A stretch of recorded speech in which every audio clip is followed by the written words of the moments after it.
அந்த பயம் எப்போ வரும் அப்படின்னா ஆட்டிடியூடு மாற்றணும். நான் படிக்கணும், நான் முன்னுக்கு வரணும், எனக்கு சோம்பல் கூடாது, சோம்பல் என்னுடைய வாழ்க்கையை கெடுத்துடும். அதை கண்டுபிடிக்காம any amount of advice is not going to help you.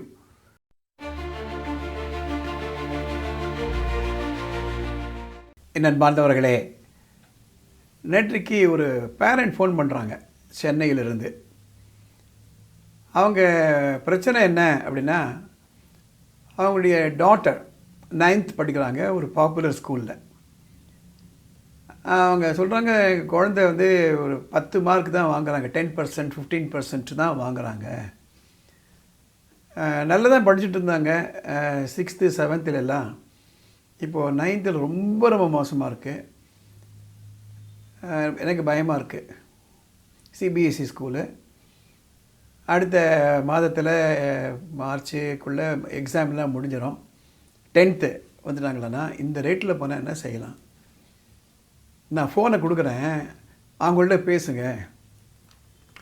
நான் அந்த ஸ்டூடெண்ட்டை பேசினேன். நான் சொன்னேன் அந்த அம்மாட்ட, அது பாருங்கம்மா 9th வந்தாச்சு, 10% வாங்கிட்டு இருக்காங்க அப்படின்னா என்ன பண்ண போகிறீங்க? இல்லை சார், நான் எவ்வளோ சொல்லி படுத்து சார், அடித்து கூட பார்த்துட்டேன் சார், திருந்தலை. நான் அவங்கள்ட்ட சொன்னேன், யார் சொன்னாங்க அவங்கள்ட்ட அடித்தா அவள் படிப்பான்னுட்டு? ஒரே ஒரு விஷயத்தை நம்ம புரிஞ்சுக்கணும். சில வார்த்தைகள்லாம் சொல்கிறேன். Action, activities, behaviour, feelings, attitude,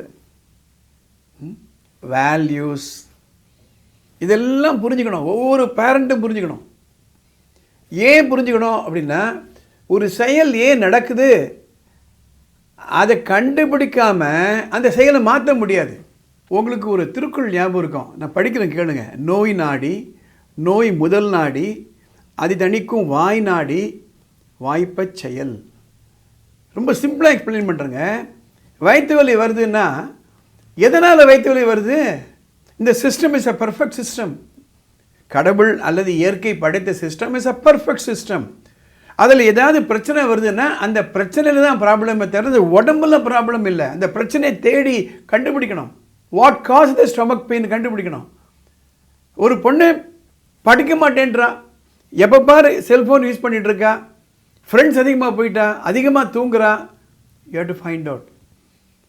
நான் அடித்தா அந்த நேரத்தில் படிக்கலாம் ஒருவேளை பயந்து. ஆனால் பயமூர்த்தியோ அடித்தோ தண்டித்தோ உங்களால் தீர்வு காணவே முடியாதுங்க. அதனால் ஃபீலிங்ஸ்னு ஒன்று இருக்குது. நான் சொன்னேன் இல்லையா, அதாவது ஒரு பிஹேவியர் ஆக்டிவிட்டீஸுக்கு ஒரு ஃபீலிங். உடம்பில் பயம் வரலைன்னா அந்த செயல் மாறவே மாறாது. சாதாரண எக்ஸாம்பிள் கொடுக்குறேன். ரோட்டில் ஹெல்மெட் போட்டுட்டு போகணும்.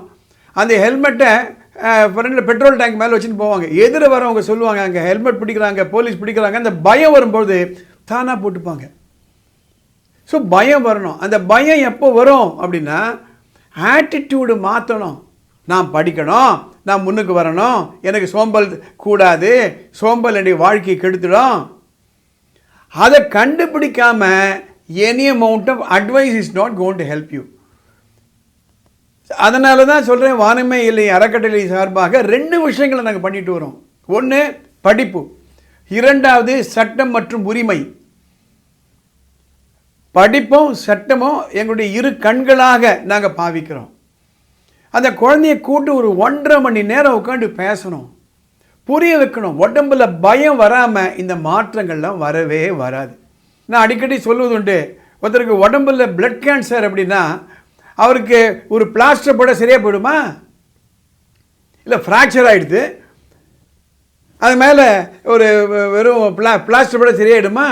வை to find out the root cause. So permanent மாற்றங்கள் வரணும்னா அந்த ஆட்டிடியூடை மாற்றணும், வேல்யூஸை மாற்றணும். உணர்வு பூர்வமாக வரக்கூடிய மாற்றங்கள் தான் நிரந்தரமான மாற்றங்கள். அதை நம்ம புரிஞ்சுக்கிட்டோம்னா பிரச்சனையே கிடையாதுங்க. அதை விட்டு நான் அடித்தேன், திட்டினேன், கண்டித்தேன், ஒரு பிரயோஜனமும் கிடையாது. ரொம்ப அடித்து ரொம்ப திட்டிங்களா படிப்பு மேலே வெறுப்பு வந்துடும். The children should be dot to love studying. அப்போ தான் நாம் எதிர்பார்க்கக்கூடிய அந்த ஒரு வளர்ச்சி அந்த குழந்தைகள்கிட்ட இருக்கும். இந்த பதிவு உங்கள் ஃப்ரெண்ட்ஸுக்கெல்லாம் பயனுள்ளதாக இருக்குன்னீங்களா ஷேர் பண்ணுங்கள், லைக் பண்ணுங்கள். படிப்பு சம்மந்தப்பட்டு உங்களுக்கு ஏதாவது பிரச்சனைகளோ குழப்பங்களோ இருந்ததுன்னா மேலே ஒரு வாட்ஸ்அப் நம்பர் போகுது. அந்த நம்பருக்கு ஒரு ப்ரீஃப் மெசேஜ் அனுப்புங்க. அதை படித்துட்டு அங்கே அடுத்த எபிசோடில் அதை பற்றி நாங்கள் கவர் பண்ணுறோம். இந்த சேனலுக்கு சப்ஸ்கிரைப் பண்ணுங்கள். அடுத்த எபிசோடில் பார்க்கலாம்.